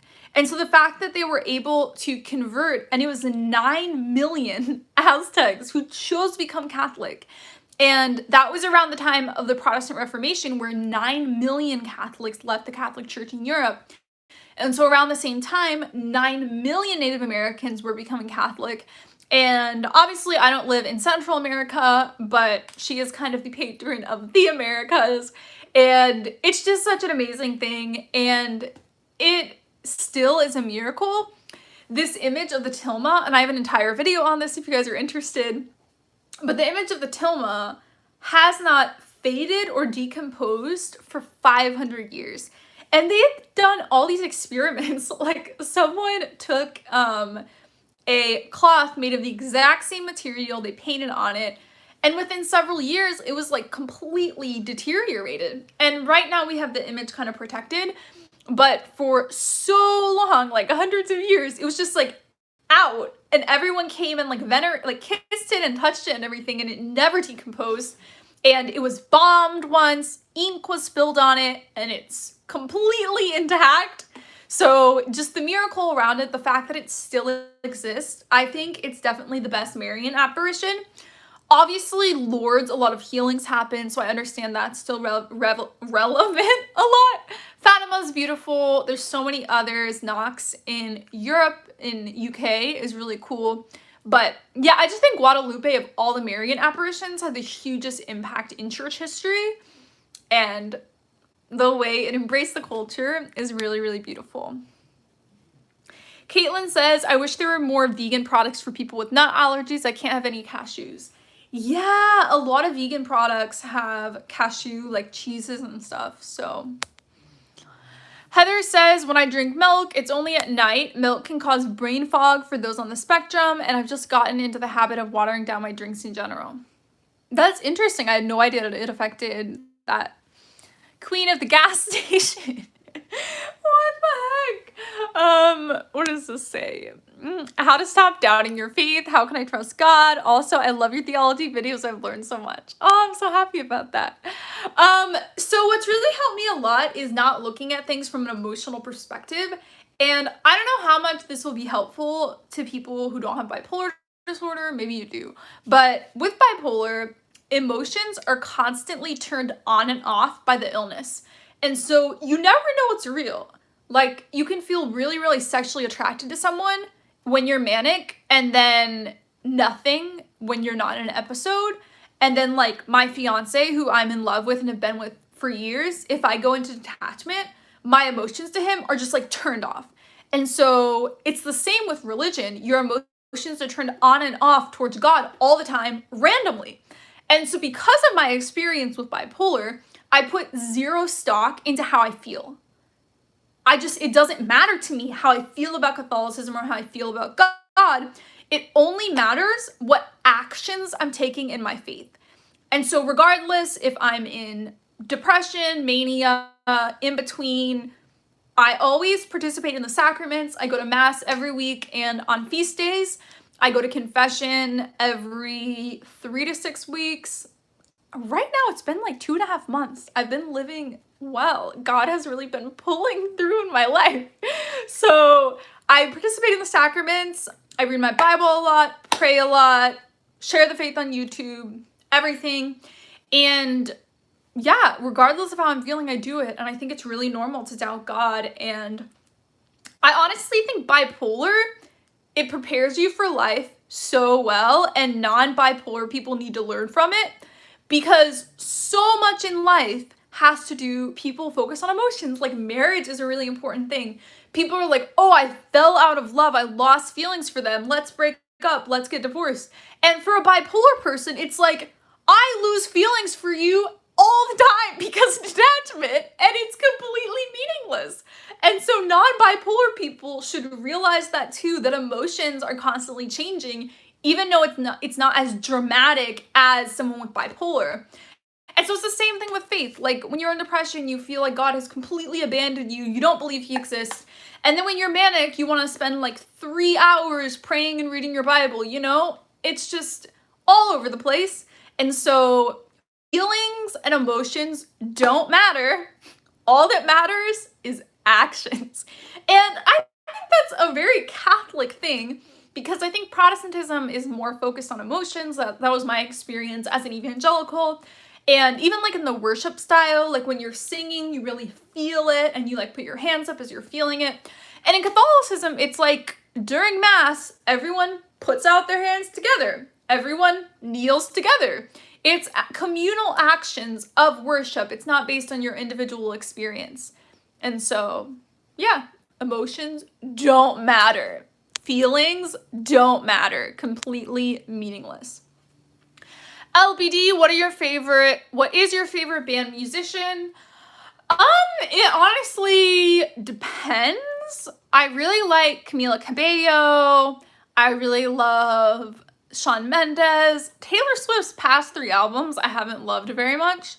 Reputation was the best. Ariana Grande is great. Obviously, her singles are extremely sexual and are horrible, but some of the other songs on her album are very, very meaningful a lot of the time. So those are just some of the artists I listen to.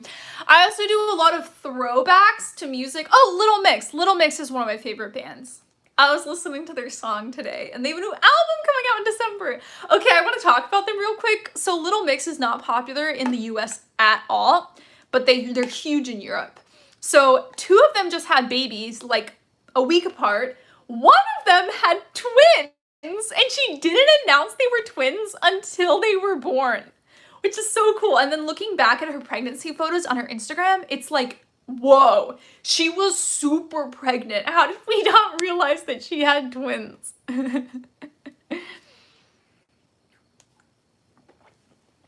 Leslie says individual worship and emotions matter. That's kind of scary. I mean, people with bipolar, it's kind of like sociopathic traits sometimes. I totally get it. How we can just feel nothing in a situation. Like, one example is in confession, the best confession, you should feel bad for what you've done. But if I'm in like a more depression state, I don't feel anything. And so I'll be in confession and I'll be confessing what I did, but I won't feel guilty about it because my emotions are currently turned off in my brain because of my bipolar episode.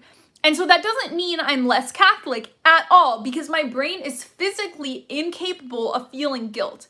And so I totally get that non-bipolar people, they might look at bipolar people and be like, that's sociopathic how you're not feeling anything right now, but we can't control it. And I think everything in life is eventually going to be like that, where your emotions turn on and off. And you just have to focus on actions. That's what it all comes down to. Not only in our faith, where we'll constantly have doubts on and off, but also in marriage. That's why people get divorced. Jacob says the early church unanimously supported monarchy. Likewise, the kingdom of God is a monarchy. Yep. Queen of the gas station, all caps. Feelings are meaningless. Feelings literally always change and feelings are always fleeting. Yep.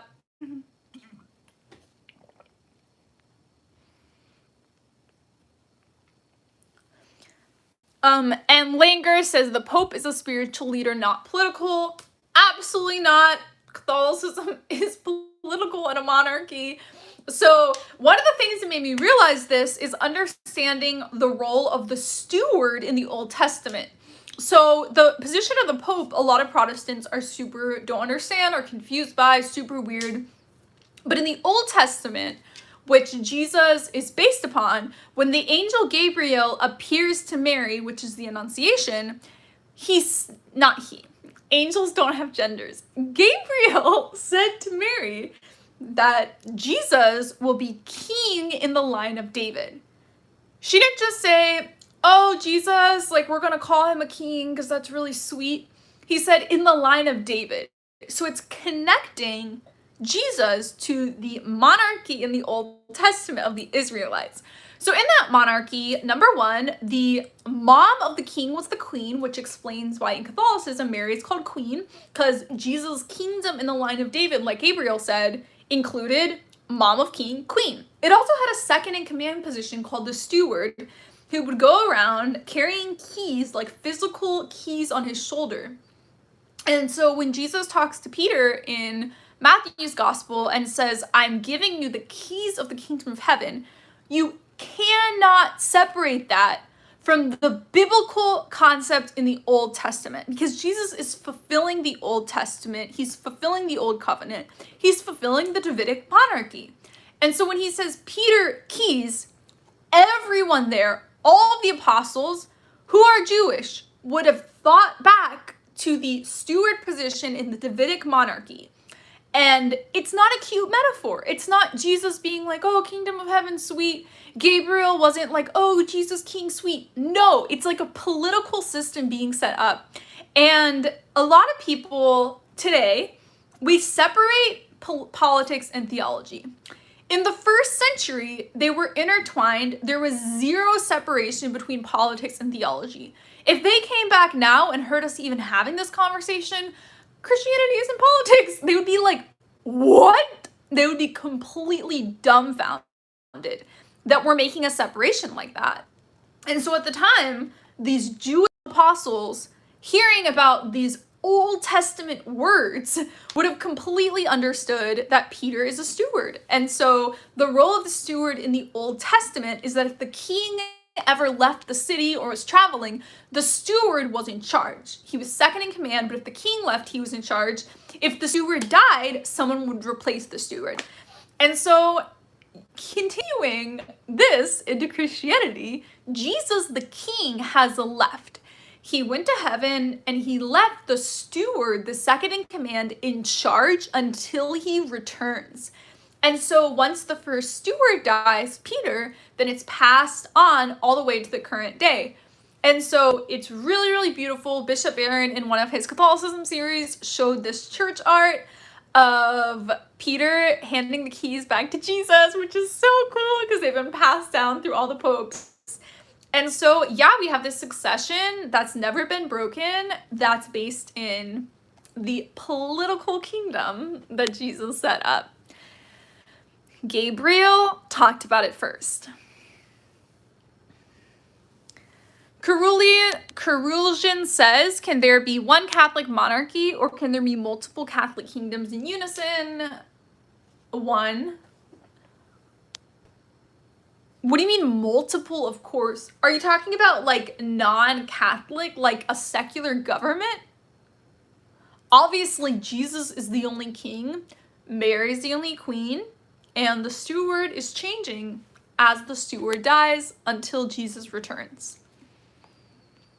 Okay, I don't understand what you guys are talking about.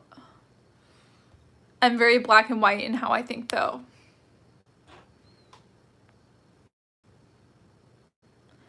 Google account says, Feast of Christ the King is earlier on the old calendar. It emphasizes the reign of Christ in the here and now, and not just at the end of time. The new calendar has pushed it back. The old is better, in my opinion.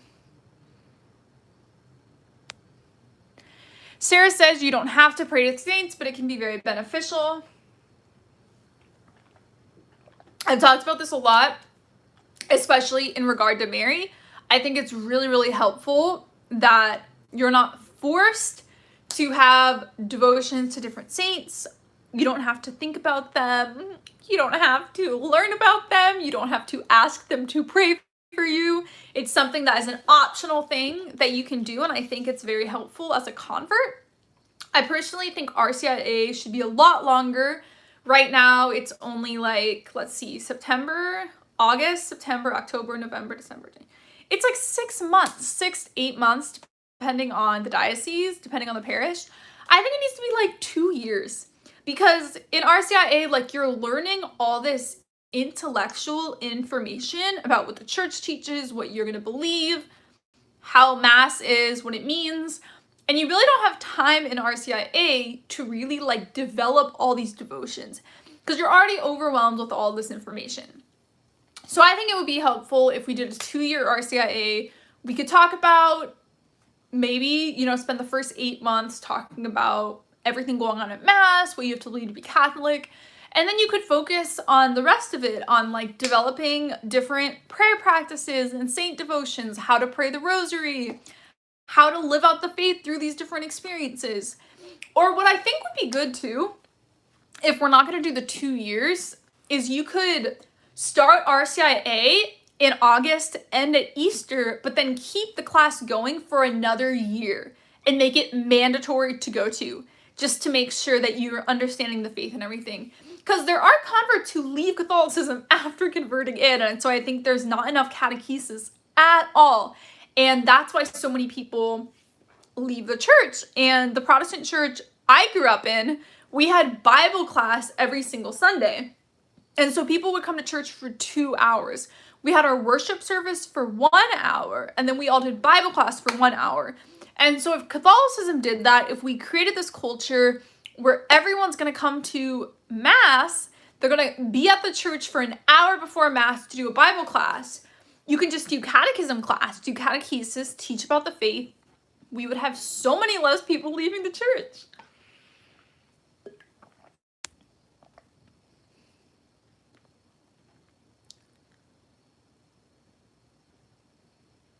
Interesting question, Allegia, about political science. I don't have a strong answer for that, but I'm sure you guys in the comments can keep talking about it.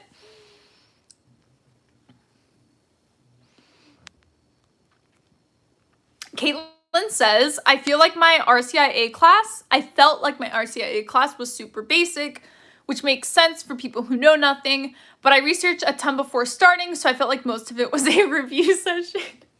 Yeah, my RCIA, we didn't really talk about that much. Like, we just watched Bishop Barron videos of the Catholicism series, so I didn't learn anything practical in it. Like, I already knew a lot of the theology and, like, underlying things, but I remember, like, I didn't learn until, like, a month before becoming Catholic.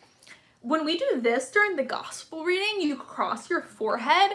I had no idea what people were doing. I thought everyone was drawing a circle on their forehead, and I don't know why I never asked, but that would have been something to learn, like, first week of RCIA, explain, like, what you're doing at Mass. And actually, we were reading a Scott Hahn book, The Lamb's Supper, as, like, part of our second semester of RCIA, and it talked about in it, and I was like, never knew.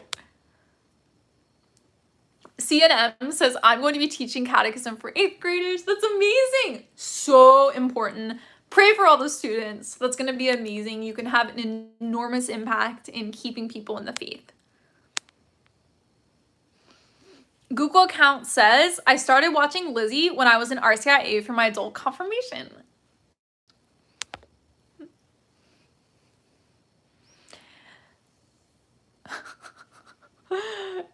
Interesting thoughts on politics. Caitlin says, I feel really grateful for my confirmation sponsor because she taught me a lot.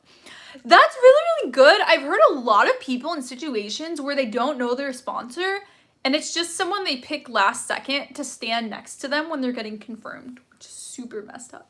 So we really need to create a culture where when you're a sponsor to someone, you come to RCIA with them every week.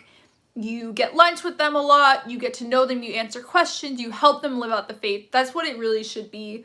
And I think we've super watered down our RCIA. Okay.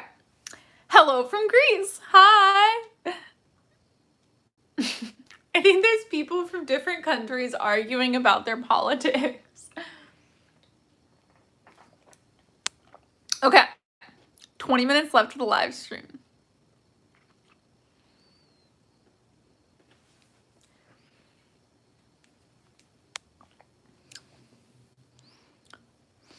Jacob, interesting point.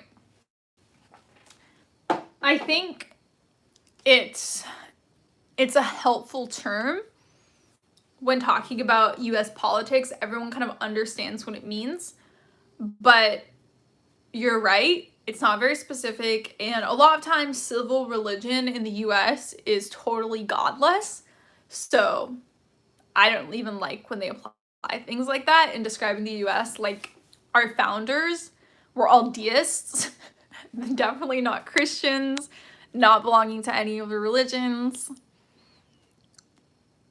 Jake loves Jesus. I started watching Lizzie because of her vid about Christina Grimmie.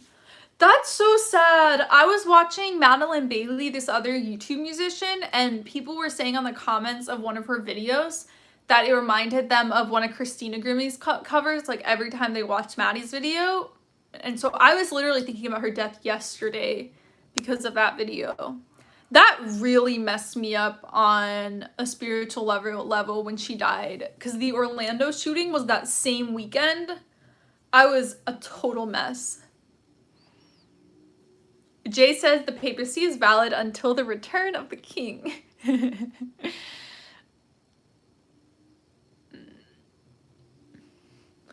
Our Lady of Lords, pray for us.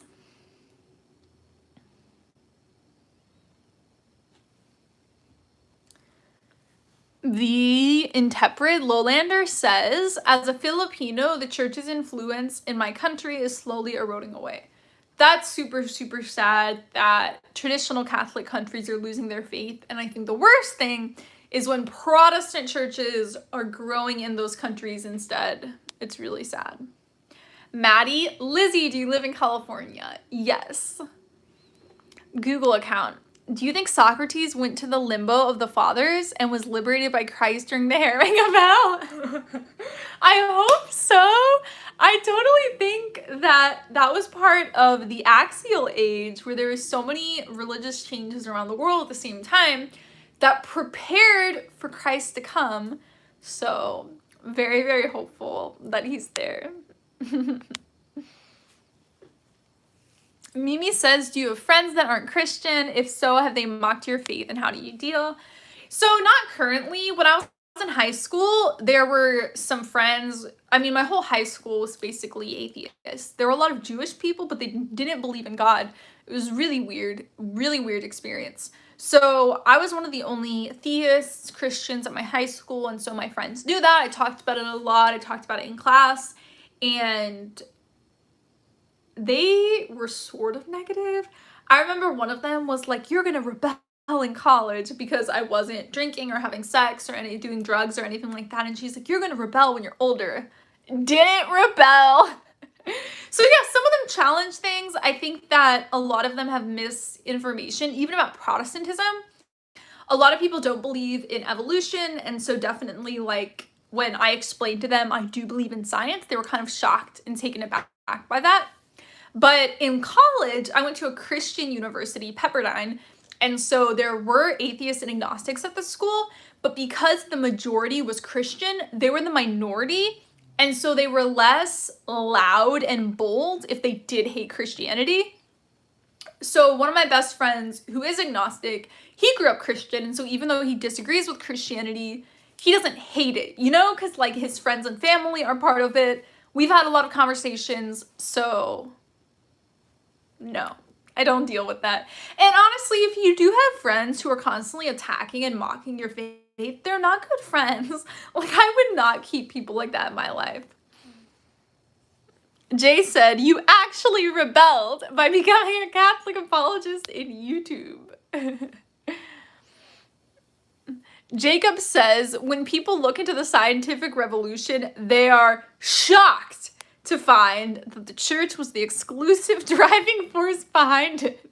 Jacob continues, same with when they find out that the Big Bang Theory was created by a Catholic priest. Yeah, I don't know what the deal is. Like, when we were learning European history in my high school, our teacher was an ex-Catholic, and he presented Catholicism so horribly. He said, like, we're against science. And, you know, they bring up the Galileo controversy, which I'm gonna make a whole video on, super misrepresented. Actually, my astronomy class in college, this was like a year before I started researching Catholicism, he talked about in class the Galileo controversy and how everyone's lying about what actually happened. So that was very interesting hearing it from a Protestant professor.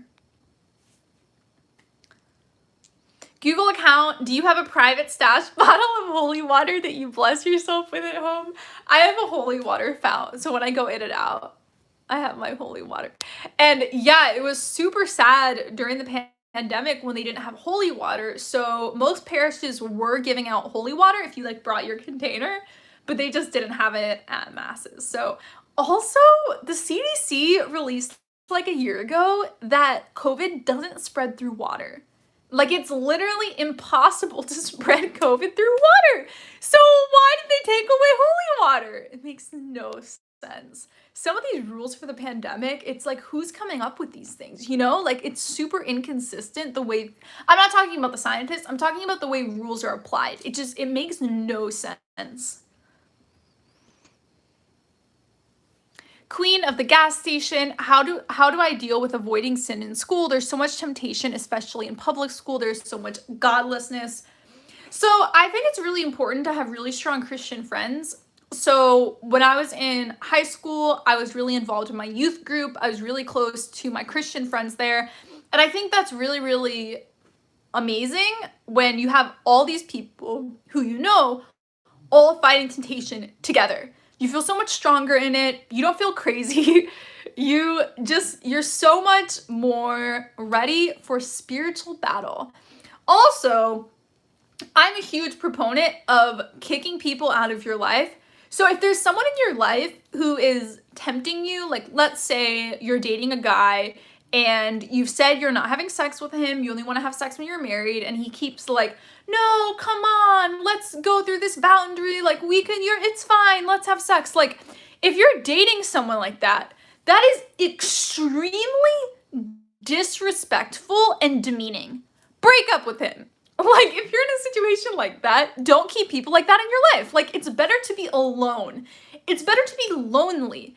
It's better to not go out on weekends ever and just be sitting at home, reading your Bible and praying. That's a way better alternative than having people in your life who are constantly pressuring you. And this isn't just about someone you're dating. It's like parties. Like, if someone is constantly wanting you to drink alcohol, and I'm talking about when you're under 21, if someone is trying to get you to drink alcohol, even smoking weed causes permanent brain damage in minors. So any type of drug, if your friends are constantly pressuring you, don't be friends with them anymore. If you cut them out of your life, you have time and space to make new friends. And so I think a lot of people are scared of being alone, but I found when my family moved partway through middle school, and I was very lonely at my new school, and I spent a lot of time getting closer to God because I felt so alone in my life, but I had so much free time to read my Bible and pray and listen to Christian music and meditate and read theology books.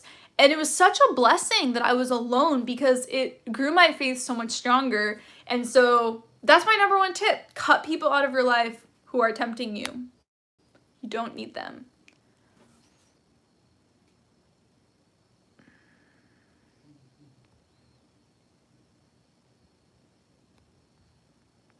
Okay, you guys are talking about politics again.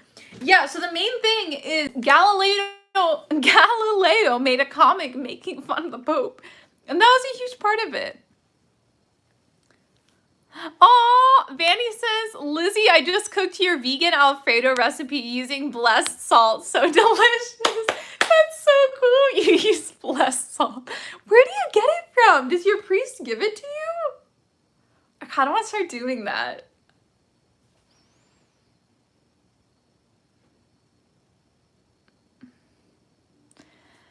Patrick says Gregory Mendel was an Augustinian friar and he basically founded a new field of genetics. That's a really good, I know you didn't save the video idea, but I'm going to write that down. I can make a video talking about Catholic scientists.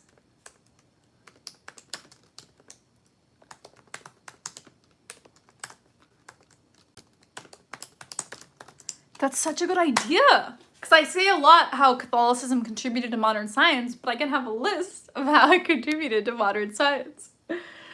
Okay.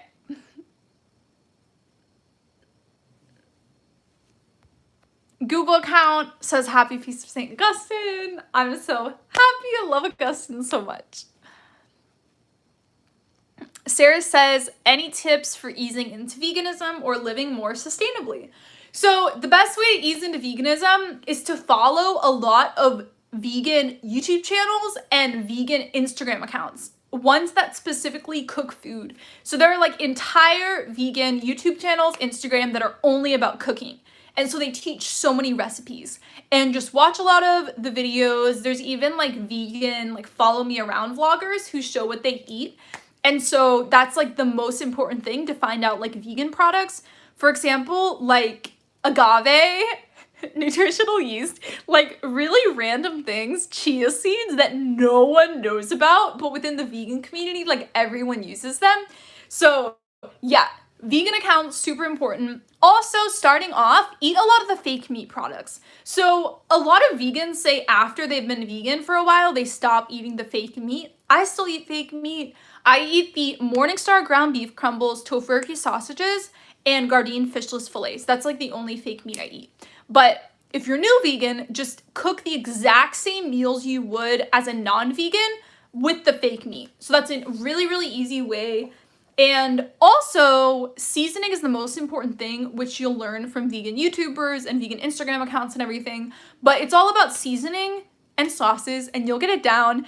I season all my food in almost the same way.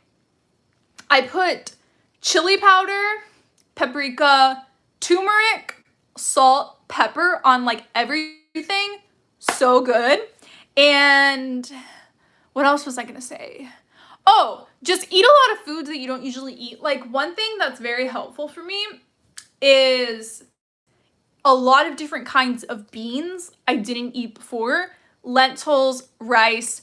I personally eat a very high carbohydrate diet, so I get a lot of brown rice, 100% whole wheat bread, brown rice noodles. So I just eat a ton of carbs. I eat pasta, rice with vegetables, pizza, meals like that. So I hope that helped, but honestly, just following the YouTube recipe videos is like the most important thing.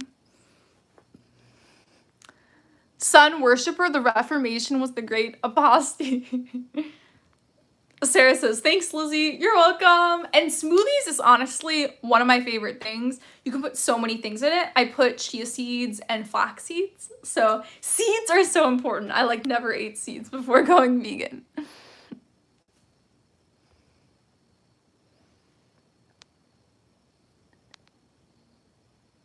Sun worshiper says, I'm pescatarian. That's so amazing. You're helping so much. Honestly, the fishing industry is horrible for the ocean, but when it comes to global warming, the factory farm system of like pigs, cows, chickens, turkey, all of that is what's really destroying global warming.